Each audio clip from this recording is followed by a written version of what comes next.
في نقطة فاصلة وشعرة صغيرة جدا بين انك تكون محترم ومحترف، وبين انك تبان مجامل وانك بتتلون. والشعرة دي المديرين بيشوفوها من اول يوم.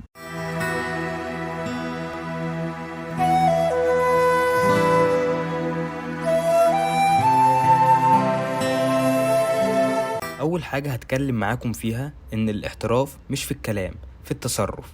في الشغل مفيش مدير بيحترم حد عشان بيقوله حضرتك جامد قوي. الاحترام بيتبني من اول مرة تلتزم فيها بالمواعيد، ومن اول مرة تقول معرفش على حاجة هو بيسألك عليها بدل ما تهز دماغك كده وخلاص. اللي بيحترم نفسه في شغله الناس بتضطر تحترمه. وكتير بيقولك اشتغل على قد اللي بيتشاف، بس عايز الحقيقة. الناس المحترفة بيبان شغلهم في وقت الضغط. في يوم كله زحمة تلاقيك ثابت وبتعرف تتصرف وبتسند زمايلك وبتسهل المأمورية رغم الضغط. اللي بيبني صورته الحقيقية مش محتاج يبروزها. ولازم نعرف امتى تقول لأ من غير ما حد يستغربك. الناس اللي بتقول على طول بتتفهم غلط، بس اللي بيقول لأ بهدوء واحتراف بيبان انه فاهم دوره وحدوده. يعني تقول مثلا الطلب ده محتاج وقت زيادة وممكن نظبطه مع شغل تاني.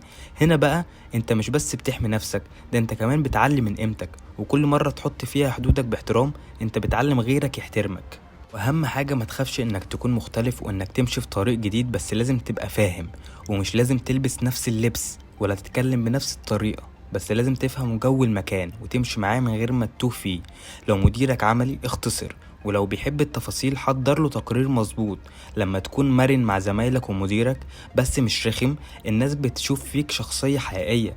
وعارف ايه اللي بيبني صورتك من غير ما تتكلم؟ رد فعلك وانت مضغوط، ونبرة صوتك وانت بتشرح حاجة صعبة، الطريقة اللي بتختلف بيها مع زمايلك من غير ما تهين او تتكبر. الناس بتفتكرك اكتر من لحظاتك الصعبة، مش لحظاتك اللطيفة. لازم تبقى عارف ان كلمة السر في ان الثقة مش انك تقول انا جامد. الثقة هي انك تشتغل بتركيز وتسيب شغلك يتكلم، ومهما حصل ما تبيعش نفسك عشان كلمة شكر.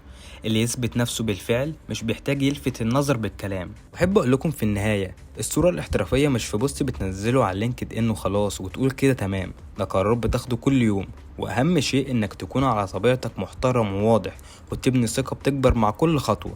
اللي بيحترم شغله بجد ما بيستناش ياخد اللقب، هو بيصنعه بنفسه. وزي ما انتوا عارفين احنا هنا في انتيكا بنحكي عشان نفهم نفسنا، مش نحكم عليها.